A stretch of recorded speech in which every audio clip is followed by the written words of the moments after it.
you realize whatever it is that you're going to give yourself over to and do all the way, it needs to be something that you are really on fire about. Now, getting on fire about something, you're not born with that. You cultivate that fire. So you're going to pick something, starts as an interest, you're going to pick it, engage with it, fan the flames of that fire by talking about it to yourself, to your friends, to your family, to anybody who will listen, about why it matters to you, and then you go hard on that.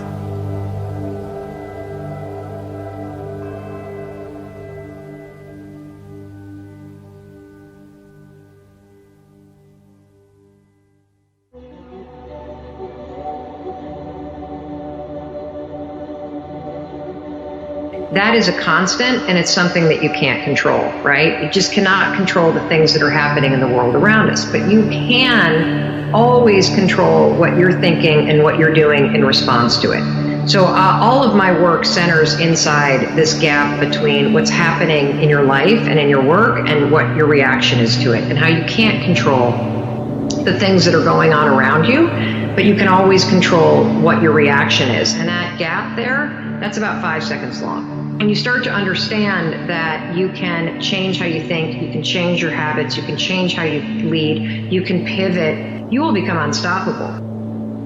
And I always, no matter how much I've accomplished in life, my life is always lived that day one, week one, because that's where you grind. You grind at the beginning. And we always start to get very complacent and very comfortable as we start to get to where we're going. We start to relax. We don't wake up early in the morning. We're not prepared. You start to get this very soft mentality. And then you become that person. So that's why the day one, week one mentality throughout your whole life, it keeps you grinding hard.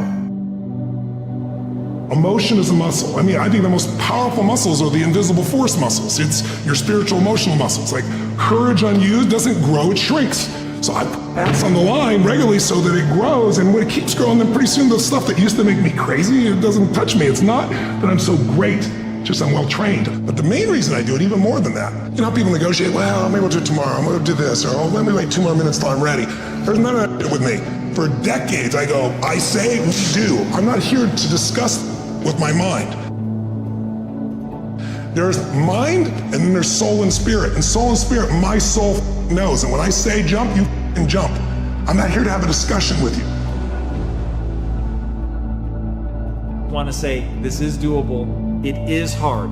But even if the deck is stacked against you, even if you do legitimately have it worse than every other human being on the planet, now what? Now what? What are you going to do? You're not a bad person if you're like, it's just not worth the energy, right? Let's know our why. Let's know what we're going for. Focus on that. You got to focus on the motivation. You've got to get yourself in a position where you want the change. But don't spend cycles lashing yourself, hating yourself. I can think of nothing worse.